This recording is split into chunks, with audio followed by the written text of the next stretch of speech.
नमस्कार, म जगदीश खरेल। नेपाली कांग्रेसका निलम्बित सांसद मोहम्मद अफ्ताब आलमको मुद्दा अहिले जिल्ला अदालत रौतहटमा चलिरहेको छ, बहसहरू भइरहेका छन्। यो घटनासँगै फेरि एकपटक एउटा अर्को बहस सुरु भएको छ। केही महत्त्वपूर्ण वरिष्ठ अधिवक्ताहरूले आलमको पक्षमा अहिले वकालत गरिरहेका छन् र झन्डै 3 दर्जन अधिवक्ताहरू उनको पक्षमा अहिले वकालत गरिरहेको अवस्था छ। आज हामी कुराकानी गर्नेछौँ एउटा अधिवक्ता भनेको के हो, उसले के गर्न हुन्छ, के गर्न हुँदैन, कोड अफ कन्डक्ट हुन्छ या हुँदैन, अथवा पेशा महत्त्वपूर्ण हो, सामाजिक प्रतिष्ठा महत्त्वपूर्ण हो, यो कसरी बुझ्ने। आजको हट सिटमा मेरो साथमा पूर्व प्रधान न्यायाधीश एवं राष्ट्रिय मानवाधिकार आयोगका वर्तमान अध्यक्ष अनुपराज शर्मा हुनुहुन्छ। स्वागत छ सर। नमस्कार। सन्चै हुनुहुन्छ? ठीक छु। व्यस्त हुनुहुन्छ पछिल्लो समय? धेरै व्यस्त छु हैन। मोहम्मद अफ्ताब आलम जो नेपाली कांग्रेसका अब अहिले निलम्बित सांसद हुनुहुन्छ, पूर्व मन्त्री हुनुहुन्छ, उहाँको मुद्दालाई लिएर रौतहटको जिल्ला अदालतमा पक्ष विपक्षमा चाहिँ जुन वकिलहरू बाँडिनु भएको छ र विशेष गरेर मोहम्मद अफ्ताब आलमको मुद्दामा चाहिँ झन्डै 3 दर्जन 30 जनाभन्दा बढी वकिलहरू चाहिँ हुनुहुन्छ। जुन रूपमा पक्ष विपक्षमा यसरी चाहिँ नि अधिवक्ताहरू हुनुहुन्छ, यो उहाँहरू यो ठिकै हो, स्वाभाविक हो, अथवा यो घटनालाई तपाईँले कसरी लिनुभएको छ? यसलाई यसरी हेर्नु पर्दछ जस्तो मलाई लाग्दछ। हामी चाहिँ हाई प्रोफाइल भएको व्यक्तिको मुद्दामा बग्छौँ कहिलेकाहीँ, र यस्तै घटना यदि लो प्रोफाइलको व्यक्तित्व भइदिए चर्चितै हुँदैन त्यो होला। त्यसकारण अब म मुद्दाको विषयमा जान्न, किनभने विचाराधीन छ, बाँकी छ, र हाम्रो संवैधानिक व्यवस्थाले जबसम्म कसुरदार ठहरिँदैन त्यसलाई कसुरदार मान्न पनि मिल्दैन। त्यता नगइकन म के भन्छु भन्दाखेरि हाम्रो मौजुदा संविधानले केही मौलिक अधिकार भनेर धेरै मौलिक अधिकारहरू दिएको छ र कुनै नागरिकलाई दिएको छ, कुनै व्यक्तिलाई दिएको छ। अब कुनै पनि व्यक्ति, अब नागरिक भन्दिनँ म, कुनै पनि व्यक्ति कुनै अभियोगमा गिरफ्तार भयो भने उसलाई कारणसहितको पूर्ति दिनुपर्छ र त्यसपछि उसले रोजेको कानुन व्यवसायीसँग सल्लाह गर्नु पाउनुपर्छ, दिन्छ संविधानले। र रोजेको कानुन व्यवसायीले उसको मुद्दाको पूर्वपक्ष गर्छ। यतिमा अडेर म के भन्छु भन्दा, जब एक्युज भनिन्छ अभियोगी, त्यसलाई चाहिँ कानुन व्यवसाय चुन्ने अधिकार छ र रोजेको कानुन व्यवसायबाट पूर्वपक्ष गराउने अधिकार छ भने कानुन व्यवसायले पाउँदैन कसरी भन्ने। त्यसकारण आलमले कानुन व्यवसायी रोज्न पाउनुहुन्छ होइन? तर कानुन व्यवसायीहरूले आलमलाई रोज्ने कुराहरू पनि त्यो कानुन व्यवसायीको पर्सनल डिसलाइक र लाइकमा गर्छ, तर कानुन व्यवसायलाई नियन्त्रण गर्ने ऐन पनि छ, जस्तो बार काउन्सिल एक्ट छ, जहाँ अनुशासनका कुरा पनि छन्, आचार संहिताका कुरा छन्। र कानुन व्यवसायलाई त अझ के भनिन्छ भन्दाखेरि कानुनी सल्लाह जसलाई पनि दिन पाइन्छ र उसले त्यो अभियुक्तलाई गरेको सल्लाह, दिएको सल्लाह गोप्य हुन्छ, त्यसलाई लिएर मुद्दा चल्दैन र त्यो कानुन व्यवसायलाई कठघरामा उभ्याउनु पाउँदैन, कानुनको कठघरामा। त्यसकारण कस्तो व्यवस्था छ त हाम्रो संविधान अन्तर्गत कानुन व्यवसायले गर्ने कोड अफ कन्डक्ट हेर्दाखेरि दुवै पक्षबाट मुद्दा ल्याउन वर्जित लिनलाई, तर कुनै अभियुक्तबाट मुद्दा लिनलाई कानुन व्यवसाय सम्बन्धी ऐन, बार काउन्सिल ऐनले रोक्दैन। नरोकेपछि उसको चोइस हो, उसले त्यो मुद्दा लिने नलिने। तर मुद्दा लिनको लागि नि तपाईँले त आफ्नो जीवनको लामो समय वकालतमा पनि बिताउनु भयो नि त, होइन त? यो मुद्दा हेर्दाखेरि यो मुद्दा चाहिँ म लिन्छु लिन्न भन्ने आधारहरू के हुन्छन्? सबैभन्दा पहिला त जितिन्छ कि जितिँदैन भन्ने पनि हेरिन्छ। एउटा आधार के हुन्छ भन्दा त्यसले पर्सनल आफ्नो पर्सेप्सन बनाउँछ कानुन व्यवसायीले। यस्तो प्रकृतिको मुद्दा म लिन्न, किनभने यसमा प्राय अभियुक्त दोषी नै हुन्छ जस्तो उसलाई लाग्दछ र उसले कहिलेकाहीँ वेटेज गर्छ कि मुद्दाको परिणाम के हुनसक्छ। त्यो वेटेजमा पनि उसले लिन्न भन्न सक्छ, तर लिन्छु भन्दाखेरि कुनै कानुनले चाहिँ उसलाई एउटा चाहिँ वकिलको अथवा कानुन व्यवसायीको पर्सपेक्टिभबाट हेरौँ न, उसले कुनै पनि मुद्दा आफूले वकालत गर्ने आधारहरू कसरी तयार गर्छ सामान्यतया भन्नुहोस् त? सामान्यतया जो पहिले आउँछ उसको ल फर्ममा जो व्यक्ति मलाई कानुनी सल्लाह चाहियो भनेर आउँछ त्यसको मुद्दा टेकअप गर्छ सुरुमा टेकअप गर्दाखेरि उसलाई लाग्छ कि यो मुद्दामा म चाहिँ इन्भल्भ हुन नहुँ भन्ने यदि उसलाई इनर फिलिङ भयो भने होइन जित्नु पर्छ भन्ने त लाग्छ होला नि वकालत गरेपछि म जितिन्छ अथवा जितिँदैन सक्सेस रेटका कुराहरू हुन्छन् होला सक्सेस रेटका कुरा यस्तो हुन्छ पहिले नै जित्छ जित्दैन आङ्कलन गर्न गाह्रो हुन्छ त्यही पनि आधारहरू त हुन्छन् नि केही आधार जस्तो एकछिनलाई मान्नुहोस् मैले एकदम लेम्यान क्वेसन सोधेको तपाईँलाई जितिने कुनै आधारै छैन तर चाहिँ नि मेरो मुद्दा लडिदिनु पर्यो भनेर आयो भनेदेखि तैपनि किन सामान्यतया के गर्छन् वकिलहरूले वकिलले लिन्छन्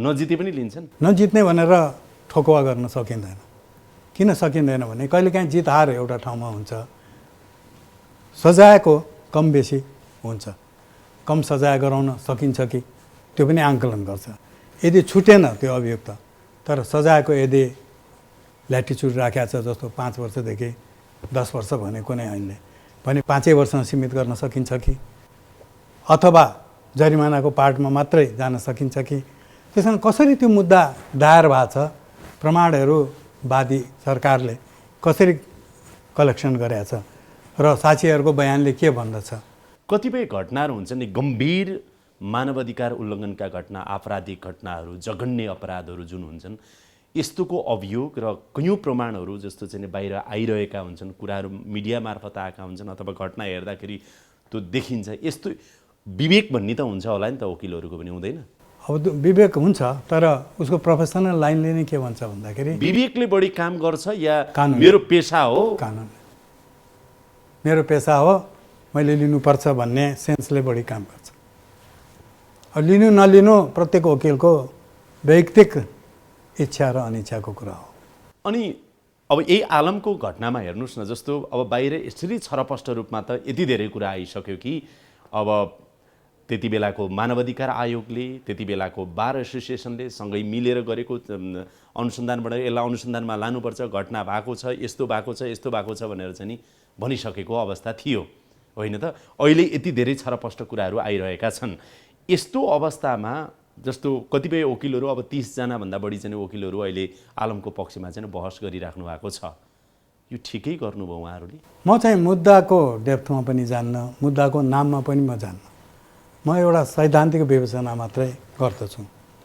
के भन्यो त भन्दाखेरि कुनैलाई अभियोग लगाएर मुद्दा चल्यो भने उसले वकिलको चोइस गर्न सक्दछ वकिलको सर्भिस दिने नदिने त्यो वकिलको आफ्नो इन्डिभिजुअल राइट हो म चाहिँ यो मुद्दा लिन भन्न पाउँछु मैले तर लिँदाखेरि मैले कुनै कानुन संवैधानिक दफा वा संविधानका धाराहरू उल्लङ्घन गरेको ठहरिँदैन अब नैतिकताको कुरा गर्नुभयो कहिलेकाहीँ मुद्दाहरू कस्तो हुन्छ भन्दाखेरि हामी वकिलको रूपमा भन्थ्यौँ कि फेन्सिङ मुद्दा जता जम्प गरे पनि हुन्छ यदि राम्ररी बहस गर्न सक्यो प्रमाण पुर्याउन सक्यो अब तपाईँले उल्लेख गरेको मुद्दामा डिटेल के छ म जान्न पनि चाहन्न हेर्न पनि चाहन्न तर यदि कुनै वकिललाई लाग्छ कि यसमा मैले सजाय घटाउन सक्दछु अथवा यसलाई मुक्त गर्न सक्छु भन्ने उसले आङ्कलन गरेको छ भने त्यो आङ्कलन त भन्दैन नि उसले त्यो आङ्कलन आफैसँग राख्छ कसरी जाने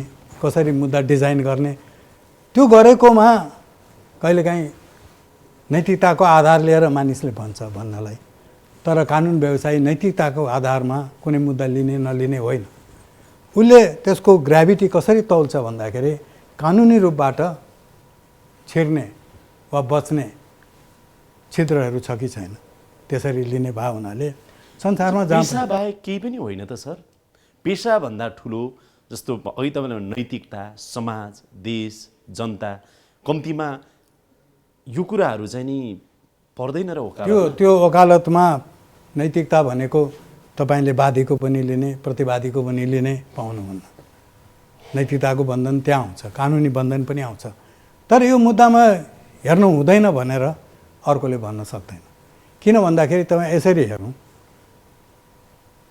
कसैको वकिल भएन कुनै क्रिमिनल केसेसमा त्यहाँ चाहिँ राज्यले हरेक अदालतमा 2 जना कानुन व्यवसायी अपोइन्ट गरे हुन्छ कानुनी वैधानिक कानुन व्यवसायी भनेर मै केही काल 31 सालमा वैधानिक कानुन व्यवसायी सर्वोच्च अदालतको थिएँ र त्यो बेला जति पनि मुद्दा मलाई दिइन्थ्यो सबै ज्यानमा राखेँ तल ठहर भएर आएको सर्वोच्च सही जन्मकैदको। तर मलाई राज्यले नै पैसा मन्थली स्यालेरी दिएर के भन्थ्यो भने यसको तर्फबाट वकालत गर। 3 तह अदालतबाट हारेर आएका मुद्दा सर्वोच्च अदालतमा हुन्थे।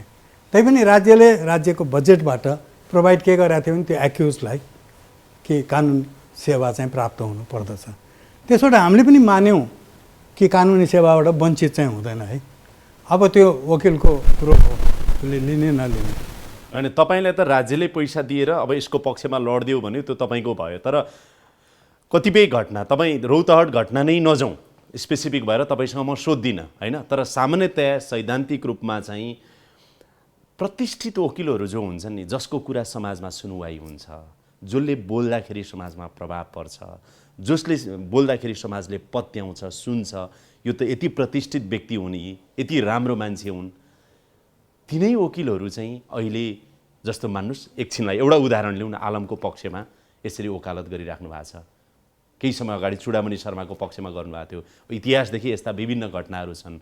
यसले गर्दाखेरि त समाजले त्यो वकिलहरूलाई हेर्ने दृष्टिकोण त नकारात्मक, समाजले हेर्ने नकारात्मक हुन सक्छ। तर त्यो वकिलले इन्डिभिजुअली आङ्कलन गर्ने अघि मैले भने कि म यो मुद्दा लिन्न, यो मुद्दाबाट मेरो चरित्रमाथि आँच आउँछ भन्ने लाग्यो उसलाई, उसले लिन भन्न पाउँछ, तर साथै लिन्छु भन्न पनि पाउँछ। तर लिँदाखेरिको अवस्थामा चरित्रमा त, अथवा चरित्र भन्ने शब्दावली प्रयोग नगरौँ, तर उसको प्रतिष्ठामा त प्रश्न त जनताले उठाउँदा रहेछन् नि। यस्तो छ, उसको प्रतिष्ठा के? गुड वकिलको रूपमा प्रतिष्ठा हो। वकिलको रूपमा मात्रै होइन, एउटा चाहिँ गुड ह्युमन बिइङ, सामाजिक उसलाई कुनै पनि अभियुक्तले चोइस गर्ने कारण के हो भन्दा उसको समाजमा भएको प्रतिष्ठा भन्दा पनि उसको कानुनी क्षमता, त्यो आधारबाट चुज गर्दछ। अन्यायको अब एकछिनलाई मान्नुहोस्, न्याय भयो अन्याय भयो, के भयो, न्याय अन्याय छुट्याउने भनेको अदालत हुन्छ। श्रीमान न्यायाधीशज्यूले छुट्याउनु होला होइन, त्यसैले अभियुक्तलाई अहिले यही नभन्यौँ। तर बाहिर यति धेरै कुराहरू आएका हुन्छन् कि यो त जघन्य अपराध हो। यहीँनिर म तपाईँलाई रोक्छु, जघन्य अपराध भने कसले भने? अदालतले। बाँकी छ। जब बाँकी छ भनेर मान्ने बित्तिकै त्यो जघन्य अपराधको ग्राभिटी घट्न पनि सक्छ यदि राम्रो रिप्रेजेन्टेसन भयो। प्रमाण अहिलेसम्म हामीले त एकतर्फी प्रमाण नै हेरेर छौँ। प्रहरीले अनुसन्धान गर्यो, प्रमाणहरू केही ल्यायो होला, मुद्दा दायर गर्यो। अहिलेसम्म होइन, अपराध हो होइन टुङ्गिएको छैन, अभियुक्त नै हो अहिले, त्यो स्पष्ट छ। तर म त्यही जनताबाट आएको कुरा नि सर, कस्तो भने पैसामा बिग्दा रहेछन् वकिलहरू, यो त प्रश्न आयो नि। यस्तो छ, जस्तो तपाईँले नै स्वीकार गर्नुभयो कि विचाराधीन छ होइन, कसुर प्रमाणित भएको छैन भने यस अवस्थामा उसले कानुन व्यवसायको सर्भिस पाउँछ। इभिन इफ भोलि अदालतबाट ठहर भयो भने फेरि माथिल्लो अदालतमा अपिल जान्छ, त्यो बेला पनि कानुन व्यवसायको सहायता लिन्छ उसले। त्यस कारण तपाईँको कुराबाट एउटा के चाहिँ मैले बुझ्न खोजेँ भनेदेखि वकिलहरूले पक्ष विपक्षमा आफ्नो विवेकले अथवा आफूलाई लागेको कुरामा वकालत गर्न पाउँछन्, त्यसमा दुईमत भएन। तर जो सेलिब्रिटी वकिलहरू हुनुहुन्छ नि, प्रतिष्ठित हुनुहुन्छ नि, उहाँहरूले चाहिँ विचार गर्नुपर्छ यस्ता कुरामा भनेर म एउटा कुरो भन्छु तपाईँलाई। त्यो प्रतिष्ठित वकिलहरूका लाइफ टाइमको मुद्दाहरू हेर्नुहोस्, यस्तै मुद्दा लिएर प्रतिष्ठा कमाएको पनि देखिन्छ। जुन समाजले भन्यो यो त अपराधी हो भनेको छुटकारा पाएको पनि देखिन्छ। त्यसमा वकिलले कुनै मुद्दाको फाइल लिँदाखेरि यो त अपराधी हो भनेर लिँदैन नि, यसलाई कानुनी सहायता गर्ने भनेर लिन्छ। किन भन्दा अघि तपाईँले पनि स्वीकार गर्नुभयो कि कसुर प्रमाणित नभएसम्म त्यसलाई कसुरदार मानिँदैन, अङ्ग्रेजीमा भन्नुपर्दा एक्युज मात्रै भयो।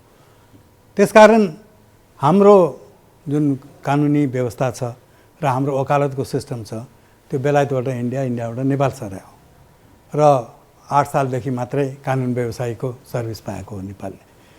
र सिद्धान्त के कायम भएको छ भन्दाखेरि कसैले कानुनी सहायता माग्न आउँछ भने कानुनी सहायता जोसुकै होस्। अनि त्यसैले यदि संविधानको धारा 20 हेर्नुभयो भने तपाईँको एउटा राइट दिएको छ व्यक्तिलाई कि उसको र वकिलको बिचको कम्युनिकेसन गोप्य रहनेछ र वकिललाई बाध्य पार्न सकिन्न। जस्तो अब यही आलमको घटनामा चाहिँ राष्ट्रिय मानवाधिकार आयोगले पनि त्यति बेला चाहिँ नि केही अनुसन्धान गरेर छानबिन गरेर अनुसन्धान गर्नुपर्छ र यसलाई चाहिँ अगाडि बढाउनुपर्छ भन्ने निष्कर्ष निकालेको रहेछ। बार पनि सँगै नेपाल बार एसोसिएसन पनि रहेर त्यो इथिक्स कोड अफ कन्डक्ट त्यस्तो केही हुँदैन जुन कुराले यसमा त्यस्तो गर्न ठिक छ अथवा ठिक छैन गर्नु नगर्नु बारले या राष्ट्रिय मानव अधिकार आयोगले अनुसन्धान गर भने कसो ठहरा त भनेको होइन नि। त्यो कसोदार हुन पनि सक्छ, त्यसैले म मुद्दाको डेप्थमा जान्न। म यति भन्छु कि अनुसन्धान गर भने अनुसन्धान प्रक्रिया सुरु भयो। अनुसन्धानबाट अहिले के भयो भन्दाखेरि थुनामा राखेर मुद्दा कारवाही अगाडि बढाउने कि तारिखमा राख्ने या धरोटी माग्ने, अहिले त्यो कारवाही भइरहेछ। एकछिनलाई मानिलिउँ अदालतले प्राप्त अनुसन्धानबाट अदालत सेटिस्फाइड भएन भने अखबारमा आएको प्रमाणबाट त अदालतले हेर्दैन नि। बाध्य रेफरेन्स हुन सक्छ, त्यो हेर्दैनौँ हामी। म आफै न्यायाधीशबाट आएको हुँ। मैले त के हेर्छु भन्दाखेरि जुन प्रतिवेदन दायर हुन्छ सरकारी वकिल मार्फत, जुन अनुसन्धान सिआइबीले गर्छ, त्यो अनुसन्धानबाट यथेष्ट प्रमाण छ कि छैन त्यसलाई आङ्कलन गर्छु मैले। अनि थुनछेक्का मुद्दामा थुनामा राख्ने, धरोटी माग्ने, तारिखमा छोड्ने त्यो पनि गरिन्छ। त्यसकारण पब्लिक ओपिनियन भन्नु एउटा हो, लिगल ओपिनियन भनेको पृथक हो। त्यसका अनि तर जस्तो कस्तो भइदियो भने अब आम जनतालाई चाहिँ महान्यायाधिवक्ता भइसकेका मान्छेहरू, नेपाल बार एसोसिएसनको अध्यक्ष भइसकेका मान्छेहरू, यस्ता मान्छेहरू नै अब एउटा कुरा गरौँ कि नोटोरियस क्रिमिनल आयो डाक्टर कहाँ। डाक्टर त खालि त्यसको स्वास्थ्य हेर्छ, तर डाक्टरलाई थाहा छ कि यो नोटोरियस क्रिमिनल हो, एकदम कति मान्छेको हत्या गर्यो, कति मान्छेको यसले, र अदालतको भर्डिक्टबाट यो सर्वोच्च सहित जनमुकायत पनि भएको छ। डाक्टरले पहिले के गर्छ? आफ्नो पेसा अन्तर्गत त्यसको मेडिकल हेल्प गर्छ, त्यसपछि पुलिसलाई इन्फर्मेसन गर्ला या नगर्ला आफ्नो ठाउँमा, तर फर्स्ट उसको प्रोफेसनल एथिक्सले त्यसलाई ट्रिटमेन्ट गर्छ भने। त्यस्तै लयर भन्नु, एकजना लयर कहाँ राति पुग्यो, मबाट यस्तो गल्ती भयो, हत्या भयो, मलाई चाहिँ कानुनी सहायता दिनुहोस् भन्दाखेरि उसले डिजाइन गर्न सक्छ वकिलले। त्यो गरे बापत वकिललाई प्रतिवादी पनि बनाइँदैन, साक्षी पनि राखिँदैन, र के संवाद भएको थियो त्यो व्यक्ति र वकिलको बिचमा, त्यो संवाद वर्णन गर्न कम्पेल पनि गर्न पाइन्न। घटना होला नहोला अब अदालतले चाहिँ नि फैसला गर्ला, तर त्यो दृश्यहरू जे समाचारमा आए, जे त्यहाँका प्रत्यक्षदर्शीले भने नि, मान्छे मारेका, इँटा भट्टामा जलाएका, हात खुट्टा भाँचेर पोलेका, विभत्स किसिमको त्यो हत्याका घटनाहरू आए। यद्यपि त्यो फैसला हुन बाँकी छ, प्रमाणित हुन बाँकी छ, अदालतले गर्ला। यस्ता कुराहरू आइराख्दा एउटा वकिलको मनले ओहो पीडितहरू यति धेरै छन्, म मुद्दा लड्ने नलड्ने, पैसा मैले जतिसुकै पाए पनि मुद्दा म लड्नुहुन्छ हुँदैन भन्ने कुरा सोध्छ कि सोध्दैन के? वकिलमा भर गर्छ, वकिलमा भर गर्छ। किन भन्दाखेरि वकिललाई लाग्छ कि यो मुद्दामा मैले छुटाउन सक्छु अथवा यो मुद्दामा मैले सजाय कम गराउन सक्छु भन्ने लागेर आउनु पनि सक्छ, अथवा ती जम्मै प्रमाणहरूको आङ्कलन गरेर यो मुद्दामा दम छैन, मेरो वकालतले यसलाई केही असर गर्दैन, मलाई समाजले के भन्ला, भोलि आफन्तले के भन्लान्, अथवा चाहिँ राष्ट्रले के भन्ला, कस्तोको पक्षमा चाहिँ म वकालत गरिरहेको छु भनेर मलाई समाजले भोलि प्रश्न सोध्छ नि भन्ने चाहिँ लाग्छ कि लाग्दैन? त्यो लाग्ने बित्तिकै त्यसले त्यो मुद्दा लिँदैन नि। त्यसमा वकिलको इन्डिभिजुअल, वकिलको हृदय हुँदैन? हृदय त हुन्छ, तर अलि निर्मोही नै हुन्छ। निर्मोही नै हुन्छ, किनभने उसले वकालतमा के गर्छ भन्दाखेरि समाजप्रति उत्तरदायी हुनुपर्छ भन्ने लाग्दैन? लाग्छ, नलाग्ने होइन, वकिललाई लाग्छ, तर त्यहाँ मुद्दासँग उसको कनेक्सन चाहिँ जहिले पनि कसरी हुन्छ भन्दा कसुर अभियुक्त र कानुनी सेवा दिने वकिल। वकालत यो वकिल भनेको पेसा मात्रै सबै ठुलो हो र सर? पेसा मात्रै ठुलो हो र? दुई किसिमका वकिल हुन्छन्, एउटा पेसै मात्रै हेर्ने, अरूसँग मतलब नराख्ने, एक थरीका हुन्छन् हामीले भन्छौँ सामाजिक अभियन्ता।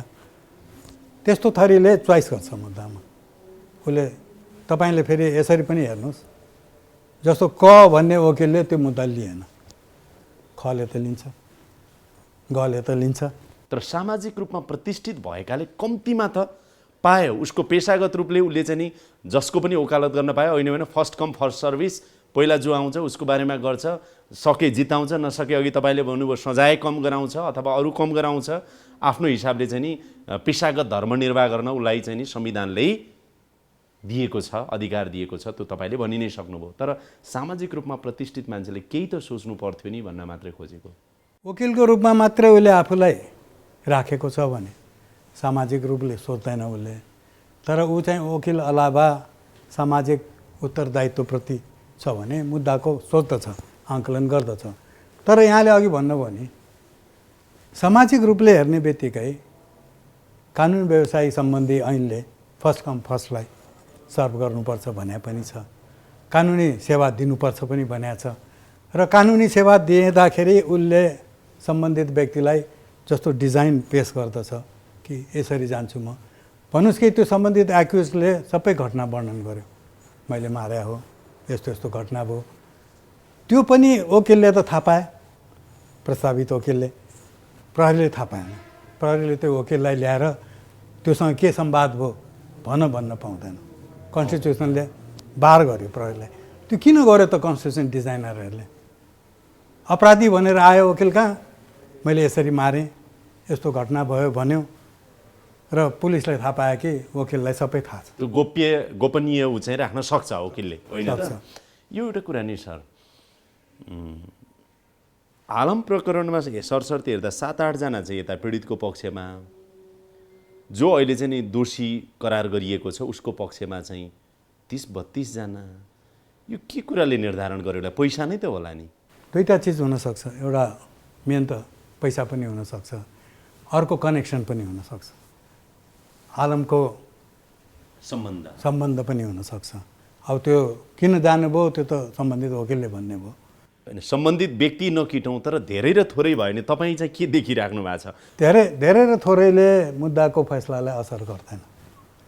किन भन्दा यदि सच्चा न्यायाधीश हो भने उसले त्यो फाइलबाट टाउको दायाँ बायाँ हेर्दैन, त्यहाँ फाइलमा के छ। न्यायाधीशै प्रभावित गर्ने किसिमले चाहिँ यति धेरै वकिलको यति धेरै चाहिँ धेरै भएर न्यायाधीश प्रभावित हुँदैन।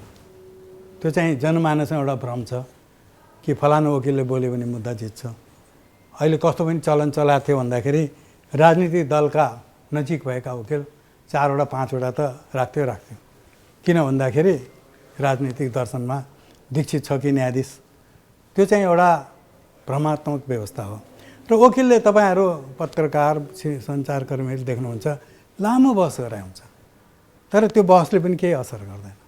कहिलेकाहीँ कस्तो हुन्छ भन्दाखेरि मेरो त अब वकिल पनि हुँ, म न्यायाधीश पनि हुँ, अनि मुद्दाको इस्युमा वकिलले बहस गरेर हुँदैन। अनि वकिल साहब यसमा बोल्नुपर्ने भन्दा म आउँदैछु श्रीमान हुन्छ, तर कहिले पनि आउँदैन हो। अनिखेरि हामीले टिपोट टिपिरहेको हुन्थ्यो, फैसला लेख्ने बेलामा त्यो टिपोट पल्टाए, कुनै खँदिलो तर्कहरू केही पनि छैन। बहस त 2.5 घन्टा गरेको थियो, 3.5 घन्टा गरेको थियो। खासै केही पनि न्यायाधीशलाई असर पार्ने बहस चाहिँ देखिँदैन। अब पछाडि बेन्चमा बसिआहरूले के लाग्छ, ओहो 2 घन्टा धारा प्रवाह बोल्यो। त्यस कारण त्यसरी बोलेर तपाईँ हेर्नुहोस्, मैले भने अहिले विचार गर्नुहोस्, छोटो बहस गर्ने वकिलले धेरै मुद्दा जित्छ, किनभने टु द पोइन्ट हुन्छ।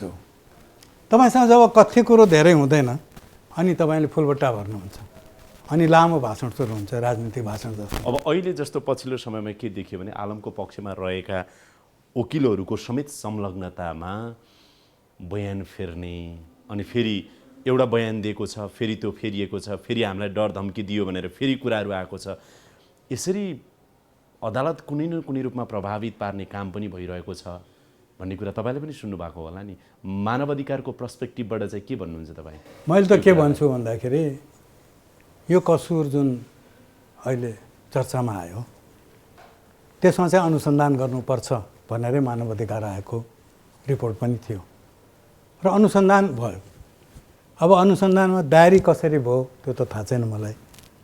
अब यदि प्रमाणहरू राम्ररी सङ्कलन भएको छैन भने अदालत त प्रमाणभन्दा बाहिर जान, प्रस्तुत गरिएका प्रमाणभन्दा बाहिर जाँदैन। म एउटा घटना बताउँछु। एउटा चितवनतिरको थियो क्यारे, एउटा बलात्कारको केस थियो र बलात्कार भएपछि गाउँलेहरूले बलात्कार गर्ने केटोलाई समातेर प्रहरीलाई बुझाए। प्रहरीले त्यो दिन लिन त लियो तर दर्तै गरेन त्यो केस। र बलात्कृत हुने महिलाको शारीरिक जाँच गराउनु पर्थ्यो, गराउँदै गरेन। 3 महिनापछि गाउँलेको दबाबमा आएर प्रहरीले जाहेरी लियो बल्ल। अनि अनुसन्धान हुँदै जाँदाखेरि उसको मेडिकल चेकअप भयो, केही पनि भेट्टाएन। किन भन्दा तत्कालै मेडिकल चेकअप गराएर भेटाउँथ्यो र होस्टाइल भए प्रतिवादीदेखि साक्षीदेखि। अनि जिल्ला अदालतले सफाइ दियो। जबकि तपाईँको सबै इलिमेन्टबाट के आङ्कलन हुन्छ भन्दा त्यहाँ बलात्कार चाहिँ भएको छ, तर प्रुफ केही पनि छैन। त्यसो हुँदै हुँदै सर्वोच्च अदालत आयो। सर्वोच्च अदालतमा दुर्भाग्यवश भनौँ भाग्यवश म कहीँ परेको थियो। म र तत्कालीन प्रधान न्यायाधीश केदार गिरीको बेन्चले हेरेका थियौँ। त्यहाँ हेर्दाखेरि हामी हेल्पलेस भयौँ। किन हेल्पलेस भयौँ भने बलात्कार प्रमाणित गर्ने कुनै एभिडेन्सै राखेको छैन। बलात्कारको सबभन्दा ठुलो नै मेडिकल एक्जामिनेसन हुन्थ्यो, त्यो गरेको छ 4 महिनापछि, त्यसबाट केही पनि भेट्टाइएन। तर हेर्दै जाँदाखेरि त्यो एक्युजलाई पक्रेर प्रहरीलाई बुझाएको त्यो प्रमाण नराखेर 1 महिनापछि समातेको प्रमाण राख्यो। अनि हामीले तल्लो अदालतको फैसला सदर गर्यौँ। तर के गर्यौँ भन्दा अनुसन्धान गर्ने जो प्रहरी अफिसर हुनुहुन्थ्यो त्यसलाई अनुसन्धान गर्नु नदिनु, अब कारबाही गर्नु र सरकारी वकिललाई विभागीय कारबाही गर्नु भनेर स्ट्रक्चर हामीले दिएको थियौँ। भयो भएन आफ्नो ठाउँमा। त्यस कारण हाम्रो अदालतको न्याय व्यवस्था कस्तो भने कानुन बमोजिम।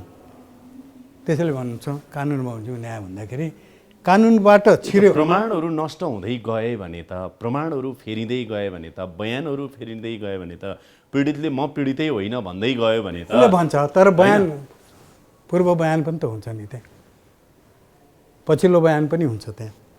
त्यस कारण वादी नेपाल सरकारले सामान्यतया आधार केलाई बनाइन्छ भन्नु त, यो चाहिँ सामान्यतया सिद्धान्त त सिद्धान्त के भन्दाखेरि सबैभन्दा पछिल्लो बयान मुख्य आधार हुन्छ, पहिलो हुन्छ, बिचको हुन्छ। बयान किन फेर्यो त्यो चाहिँ हेर्नुपर्छ। बयान कुनै दबाबमा फेर्यो कि त्यो मान्छेको अदालतमा फेरि बयान गराउनु पनि सकिन्छ। त्यस कारण सामान्यतया घटना भएको ठाउँको लासहरू हड्डीहरू बरामद छ कि छैन, हड्डीहरू जलाएको हो कि होइन, यी सब मेथडहरू छ, अनुसन्धानका मेथडहरू छ। अहिले अनुसन्धान गर्ने प्रक्रिया पहिलेको भन्दा साइन्टिफिक छ र स्वयं प्रहरीको आफ्नो ल्याब पनि छ। तर प्रहरीले राम्ररी अनुसन्धान गरेन भने अदालत चाहिँ कसरी बन्दी बन्न जान्छ भन्दाखेरि जे जति त्यहाँ प्रमाण दाखिल गरेको छ त्यसका आधारमा अब कहिलेकाहीँ प्रोएक्टिभ हुन्छ अदालत र यो चिज अझ बुझ भन्न सक्दछ। त्यसकारण हाम्रो व्यवस्था के हो भन्दाखेरि अदालतको समक्ष जे प्रमाण आयो त्यसको आङ्कलन गर्ने हो। र हाम्रो युरोपियन स्टाइलको अदालत होइन कि अदालत आफै फेरि यो प्रमाण बुझ, यो नयाँ प्रमाण अनुसन्धान गर। र अहिले हाम्रो डिजाइन चाहिँ खास गरेर नयाँ फौजदारी न्याय सम्बन्धी ऐनहरू जुन आयो त्यसमा हाम्रो परम्परागत डिजाइनमा अलिकति फरक छ र मोर टेक्निकलपट्टि ढल्केको देखिन्छ। त्यसकारण यसमा सबभन्दा ठुलो भूमिका नै अनुसन्धान गर्ने प्रहरीको हुन्छ।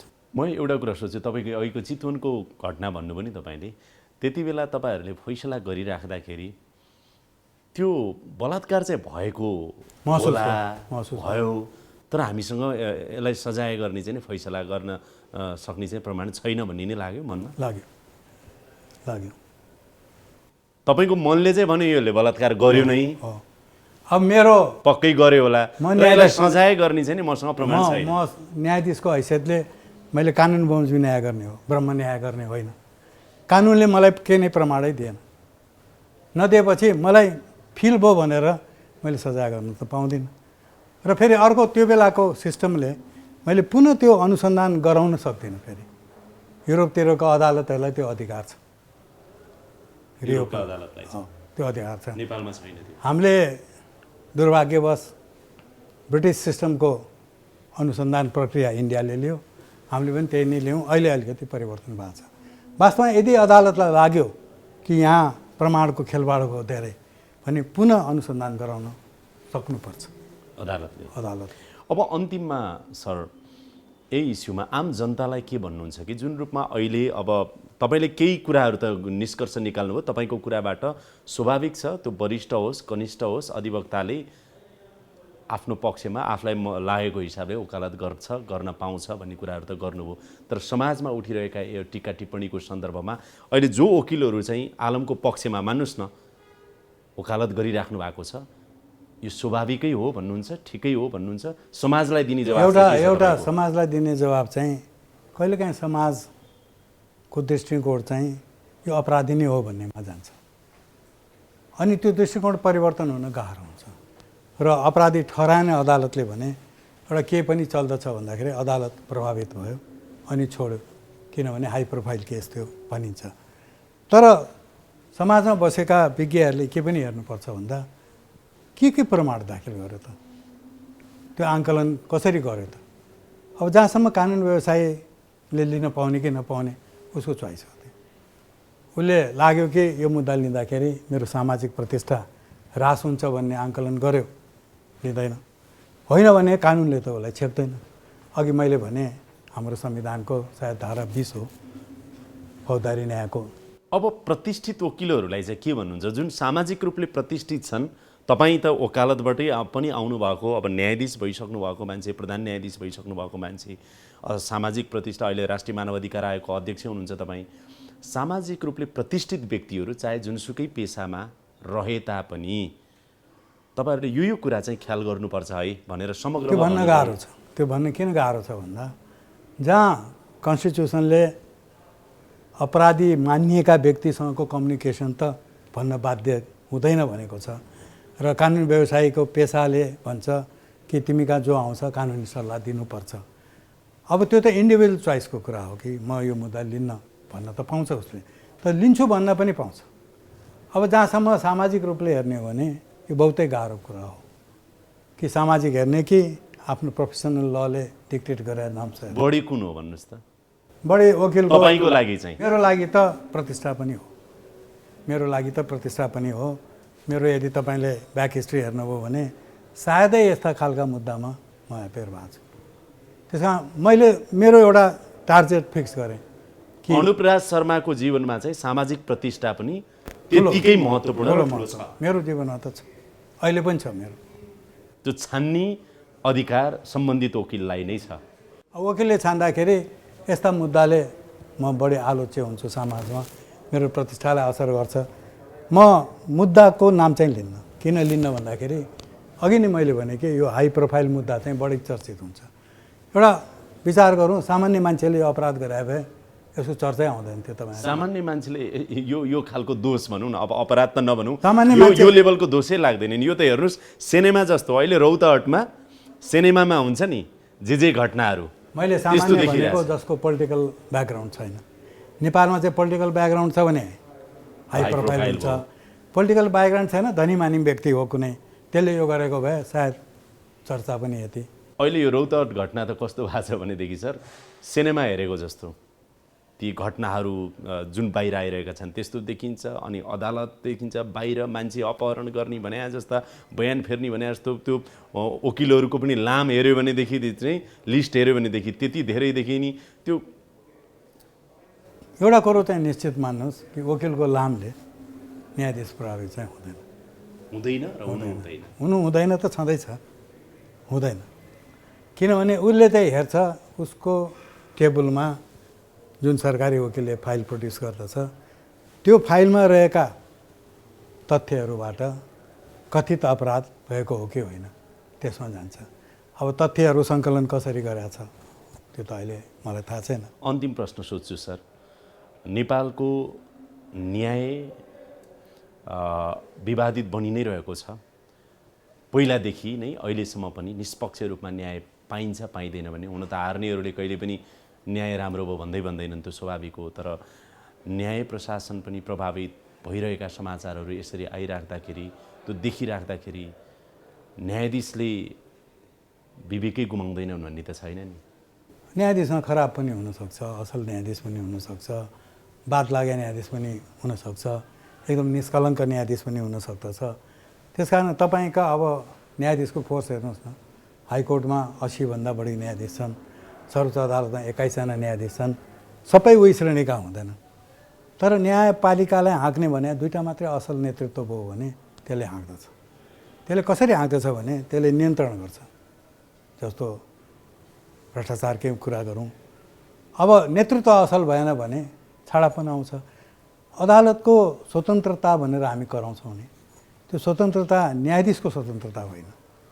न्यायाधीश इन्साफ गर्न बस्दाखेरि त्यसलाई चाहिँ आर्थिक, प्रशासनिक वा राजनीतिक दबावमा निर्णय गर्न नपरोस्, त्यो स्वतन्त्रता भनेको हो। त्यो आजको अवस्था कस्तो छ त्यो स्वतन्त्रता?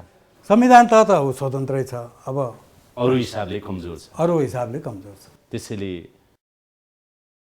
तपाईँले साउथ एसियामा हाम्रो नेपालको न्याय सेवा चाहिँ नि हेर्नुभयो भनेदेखि अथवा अदालत हेर्नुभयो भने हामी कस्तो ऱ्याङ्किङमा छौँ भन्नुहोस् त? साउथ एसियामा हामीभन्दा वाहवाही ऱ्याङ्किङमा पाकिस्तान पनि छैन, बङ्गलादेश पनि छैन, भारत पनि छैन। हामी उस्तै हो। कुनै केसमा त हामी बढी प्रोएक्टिभ पनि छौँ। जस्तो हामीहरूले कुनै ल्यान्डमार्क फैसला गरेको देखिन्छ।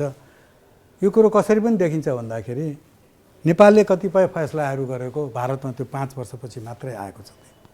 नेपाल अग्रणीमा पनि छ, तर भारतको प्रचार हुन्छ बढी, किनभने ठुलो देश, ठुलो आयतन भएको हुनाले, र हाम्रो फैसलाहरू अङ्ग्रेजीमा ट्रान्सलेटेड हुँदैन। त्यसले गर्दाखेरि म एकचोटि सिलगढीमा 2 वर्ष अगाडि एउटा यस्तै कार्यक्रममा गएको थिएँ, जहाँ चाहिँ बोर्डरिङ लाइनको जनसङ्ख्याहरूको मानव अधिकारको कुरा थियो। भारतीय सुप्रिम कोर्टको जज, हाइकोर्टका चिफ जस्टिस, भुटानको जज, बङ्गलादेशको जज र नेपालबाट म थिएँ। त्यहाँ एउटा दिल्ली युनिभर्सिटीको ल फ्याकल्टीको चिफ महिला हुनुहुँदो रहेछ। उहाँले कार्यपत्र पेश गर्दा नेपालको सर्वोच्च अदालतले गरेका 3टा फैसला उहाँले कोट गर्नुभएको छ र भन्नुभएको छ छिमेकी मुलुकमा यति राम्रो फैसला रहेछ, हामी चाहिँ बेलायत र उसमा मात्रै हेर्छौँ भनेपछि हामीले हिंताबोध गर्नुपर्ने अवस्था छैन। समय दिनुभयो सर, धेरै धेरै धन्यवाद छ। धन्यवाद।